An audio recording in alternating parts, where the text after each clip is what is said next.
All right, guys, selling the home. This module, we're going to be covering what you can do to help assist your real estate agent to sell this home. But I want to preface this section by stating, let your real estate agent do his or her job because they are the authority figure in the industry, okay? This is only going to help you allow your real estate agent and enhance their likelihood of selling the home. We're going to go over everything that you can do to try to draw attention to the property, increase the sex appeal, add some furniture, faux plants, cleaning, step by step what you need to do to make sure that this is in tip-top condition so that you can sell for top dollar. All right, guys, if this slide looks familiar to you, you're not seeing things. This was from the module under contract. You're going to check for mold. You're going to check for all of these things listed here. We'll break them down one by one. Why are you going to check for mold again?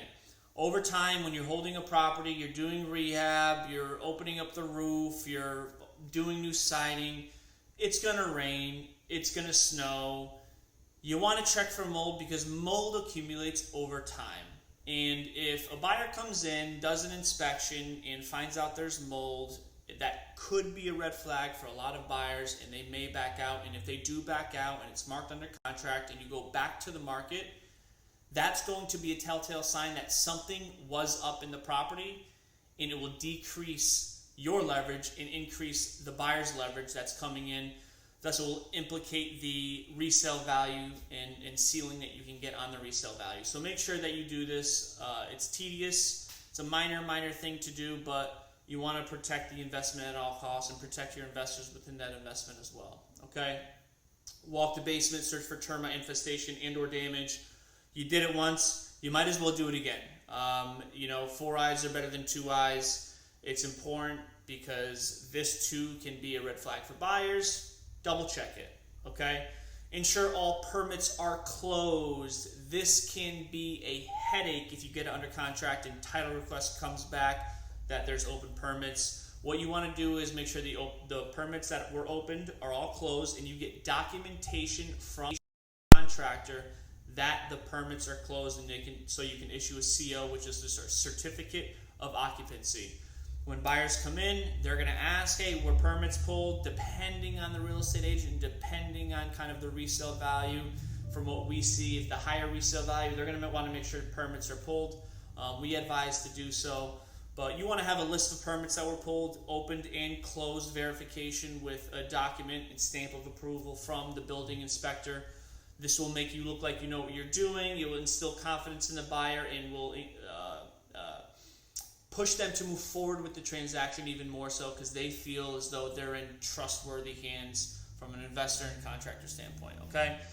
Service the furnace and boiler. This is something that you should do because if you don't service a furnace and boiler, it can build up and back up gunk and can decrease the life expectancy of a furnace or boiler. So just do it.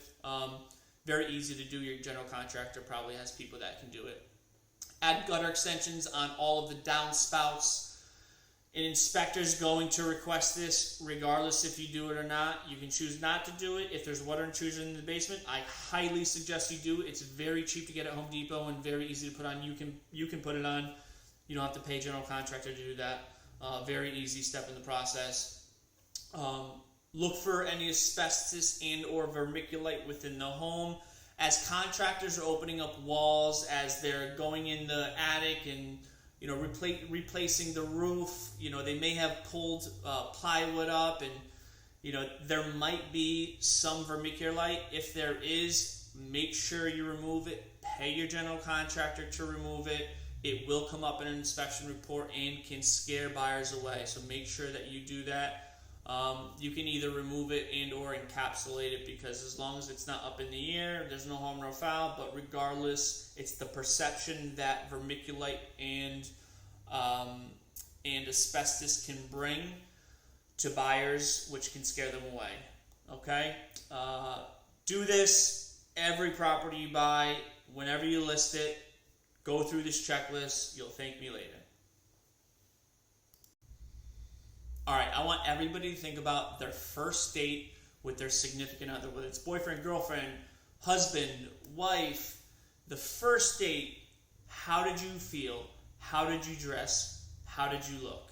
You took probably time to dress up, make sure your makeup is on, make sure you're dressed to the T, try on different outfits, make sure that you look yourself in the mirror and you're confident at the product that you're putting out to meet your future wife or future husband, right? Similar to selling a home, sex does sell, so you want to make sure that this product is beautified. And various things that you can do, power wash the exterior of the home. A lot of times general contractors will include this in the quote. If not, ask them to do so before you even buy the property. Add faux plants, books, towels, fruits, provides a nice appeal. You can do it in the kitchen, you can do it in the bathrooms. It does make a little bit of a difference, and it looks nice. Faux plants on Amazon are super cheap. You can get like 12 of them for like $10.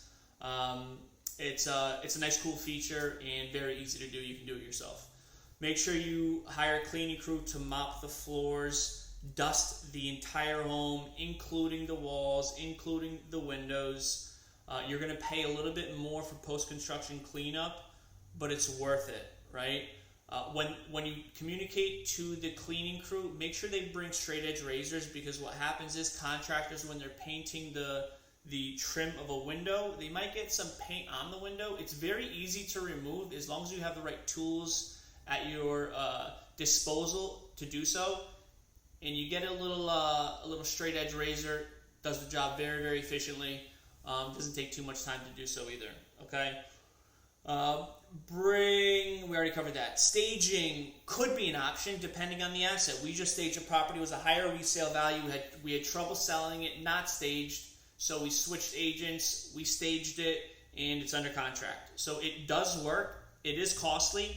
It could run you $2,000 to $4,000 depending on the size of the home, depending on how long you hold the furniture within the home. Most of the time, if not all of the time, we do virtual staging so people can get a perception of what it looks like if they have stuff in it, and then they show up and obviously they realize that it's virtually staged. But you're going to draw attention, and that's the biggest thing. Draw attention to the property, okay? Virtual staging can cost an extra $100, $150, but you're going to get your bang for your buck there no matter what.